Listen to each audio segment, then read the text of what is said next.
Okay guys, today I thought we would change out the broken peg, messed up shifter, put on some peg sliders, put on the ECU cover and the little band. And then I thought about taking apart the plastics. Follow along, let's see what happens. Well, I popped the cover off just because I was here, and now I kind of wish I didn't. You can see it's really cracked around this rubber gasket, so I think we're going to go ahead and get a sprocket kit and a new chain for this one. Might as well. So since I have it off, I'll go ahead and clean all this up and hook this up, but got it on. Looks a lot better. I like the original. Okay, so we got the new slider pegs on, and I thought I would go ahead and take apart the plastics, at least some of them, and see if I can find out what the radiator leak or the radiator fluid leak is about. Okay guys, I got the plastics off and I found an unpleasant surprise. So the entire bottom is JB welded.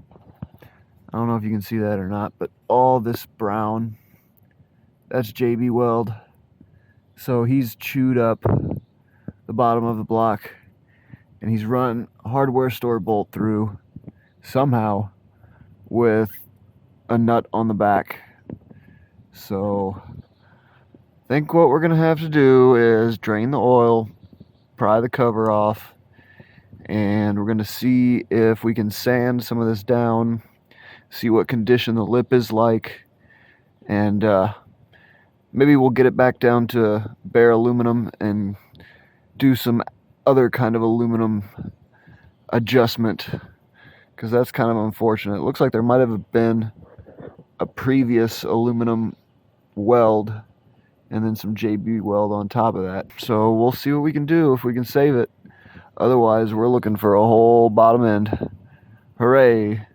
Also notice he took off the cover for the exhaust controls, and up in there the wires are just loose, not doing anything. So all that exhaust control is trash. We're gonna have to swap that over. I went ahead and got a new exhaust, the servos, and we're gonna see if we can fix that with the servo motor, and at least that'll take care of the exhaust.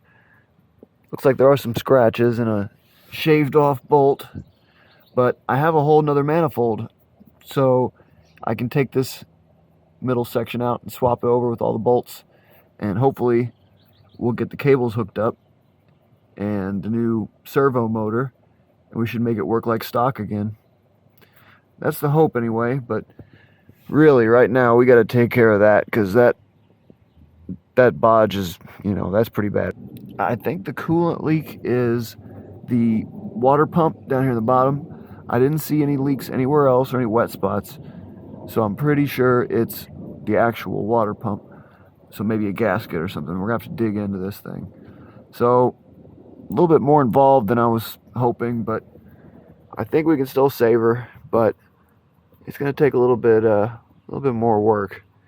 But at least today we got something done, and I can at least raise the bike up by the pegs now and get up under it and see what's going on a little bit more, and take some parts off and drain the oil out and go to the next step. I mean, it runs now. It seems to run okay.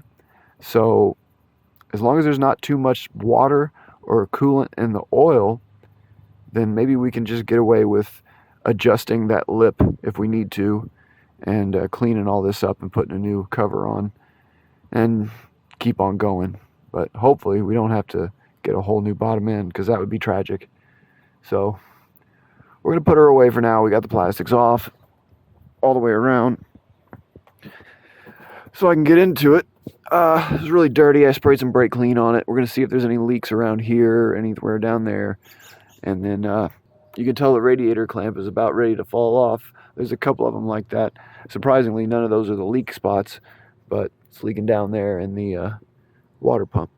So we'll put her away and see if there's any more leaks on the ground when we come back. Fork on the other side's leaking pretty good.